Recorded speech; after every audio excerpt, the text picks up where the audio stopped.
In the argument family of critical reasoning questions, there are a couple of types that are essentially contrasts of each other. Those two are strengthen and weaken. With a strengthen or weaken question, you should untangle the stimulus the same way you would if it were an assumption question. Then, use the conclusion and evidence to identify the scope shift or logical gap in the argument. Come up with an assumption or assumptions that bridge that gap. After that, you'll use this assumption to predict the correct answer.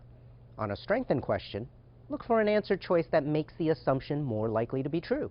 On a weaken question, meanwhile, look for an answer that makes the assumption less likely to be true. For example, let's come back to this argument about X and poison.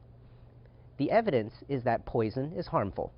The conclusion is that chemical X is harmful. And remember what the assumption was. Chemical X is a poison. A strengthener is any new fact that makes the assumption more likely to be true. On a strengthen question, then, you'd look for facts that suggest that X is a poison. X makes people sick when they ingest it is a good one. Or, the Food and Drug Administration has declared that X is a poison. That certainly makes it more likely that X is a poison. Or, X contains a number of ingredients that are highly poisonous. Of course, the ultimate strengthener is just the assumption itself. X is a poison. The assumption itself is always an acceptable answer in a strengthen question. On a weaken question, meanwhile, you want an answer choice that makes it less likely that X is a poison. For instance, X can be safely eaten in large quantities, or X has been approved by the Food and Drug Administration as a food additive, or X consists of glycerin, vanilla extract, and tea tree oil, none of which are poisons, or basically anything that says X is not a poison. Before we get into the questions, here's a quick word about scope in strengthen and weaken questions. Remember that the only requirement of a correct answer is that it strengthens or weakens the argument. A fact included in an answer choice may seem outlandish, but as long as the statement, if true, would have the right effect, it is the correct choice. The phrase, if true, which appears in strengthen and weaken questions, is the GMAT's way of telling you that the statements in the answer choices should be treated as proven facts. For a quick illustration, let's come back one last time to this argument about the mysterious chemical X. In a strengthen question, based on this argument, a correct answer might say that X has been universally declared the most poisonous substance on Earth. A correct answer on a weaken question would say, theoretically, something as far-fetched as X is the least poisonous substance on Earth.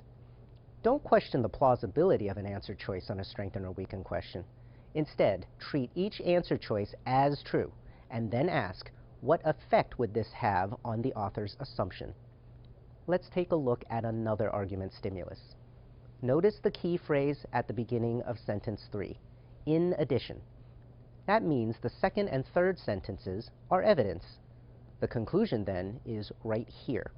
Mountain biking on trails is increasing in popularity.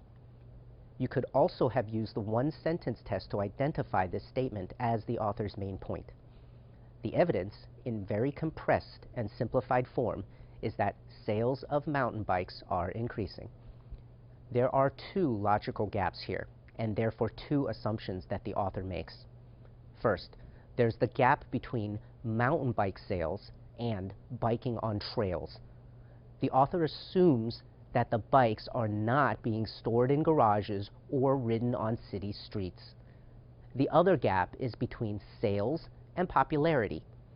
The author assumes that sales data is a good indicator of whether an activity is popular. With those two assumptions in mind, let's consider some possible strengtheners and weakeners. First, let's close the gap between trail riding and mountain bikes. A good strengthener might say that most mountain bike owners use their bikes exclusively on trails. To weaken the argument, you might say that mountain bikes are frequently used for city riding. Next, let's work on the gap between sales and popularity. A nice strengthener might state that most of the new bikes being sold are being used for bicycling by people who are new to biking. A weakener might say that most of the new bikes being sold are going to bike collectors who don't use them for riding. A bit implausible, maybe, but that's okay. Remember, the assumption itself always works as a strengthener. Similarly, a direct negation of the assumption always makes a good weakener. Remember, when strengthening or weakening an argument, make sure to identify that assumption first. Then, depending on the type of question, look for something to confirm that assumption or to deny it. You should do this for every GMAT argument question around assumptions.